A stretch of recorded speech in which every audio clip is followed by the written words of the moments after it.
Here's a glass beaker on a table beneath a stone that is suspended by a string attached to a weighing scale. The weight of the stone is 5 newtons. We dunk the stone into the beaker of water. Notice two things. First, the submerged stone weighs less. It now weighs 3 newtons. Second, the water level is raised because water has been displaced by the stone. A little thought will convince you that the volume of water displaced is equal to the volume of the stone. A little stone has a small volume and will displace a small volume of water. A big stone has more volume and will displace a larger volume of water. Any submerged object displaces a volume of water or fluid equal to its own volume. Let's dunk the stone into a container when it's brim full.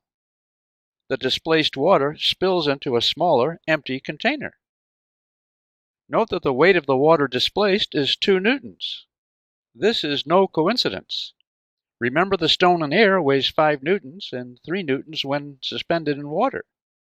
The difference, 5 newtons minus 3 newtons, equals 2 newtons, the weight of water displaced by the submerged stone, and as we see, the buoyant force on the stone. The buoyant force, Bf, on the stone is 2 newtons. This relationship of buoyant force and volume of fluid displaced was discovered in ancient Greece by the philosopher and scientist Archimedes. It's called Archimedes' principle, which states, any body completely or partially submerged in a fluid is buoyed up by a force equal to the weight of the fluid displaced by the body. The principle holds for any fluid, whether liquid or gas. We'll only cover water in this lesson. A block of wood in water floats and is only partially submerged. I show the partially submerged part with this red crosshatch. If the block were pushed beneath the surface, completely submerged, all of it would be red crosshatched. You'd have to hold the wooden block down to keep it from bobbing to the surface.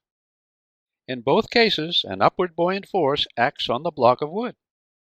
For the freely floating block, upward buoyant force, Bf, is equal to the downward weight of the block, mg. Buoyant force, Bf, on the submerged block is greater. Why? Because the water it displaces equals its entire volume. So it's held in place by hand with a force F. I show the Bf on each. Pretend that our floating block of wood is a 100-ton ship. What's the buoyant force on the ship? I hope you said 100 tons. If perchance you missed this, what's the buoyant force on a floating 200-ton ship? Correct, 200 tons, which leads us to a corollary to Archimedes' principle for floating objects. That's that the buoyant force on a floating object is equal to both the weight of the liquid displaced and the weight of the floating object. Buoyant force matches a floating object's weight, otherwise the object wouldn't float. Here's a beaker of brim-full water that weighs 8 newtons. We place a piece of wood in the beaker. Water overflows, but you know what?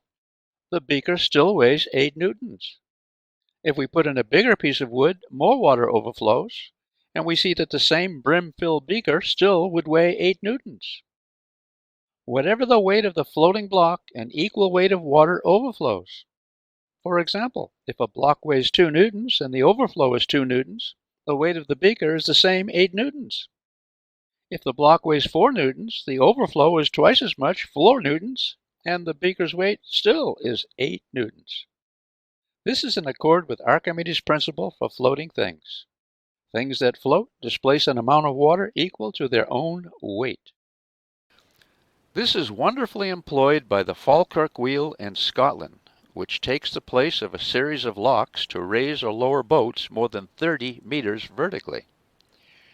Here we see a boat entering a gondola at the bottom of the giant wheel. At the same time, another boat enters a gondola above after traveling to the site along a raised canal. Both boats displace their own weights of water.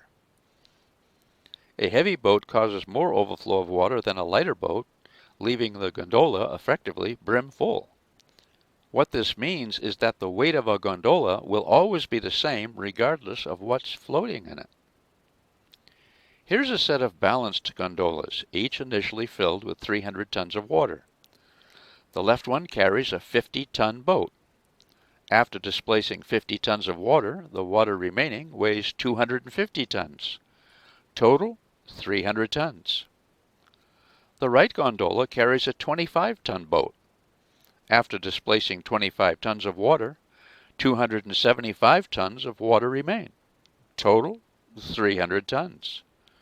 So each gondola weighs 300 tons, whatever the weight of the boats they carry, in accord with Archimedes' principle.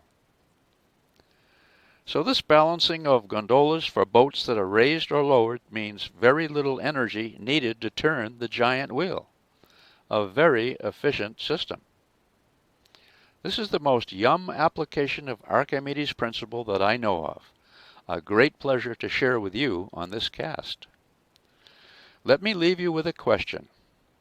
If one of the gondolas carried no boat, only water, would the two gondolas be balanced? Defend your answer. Until next time, yum to Archimedes.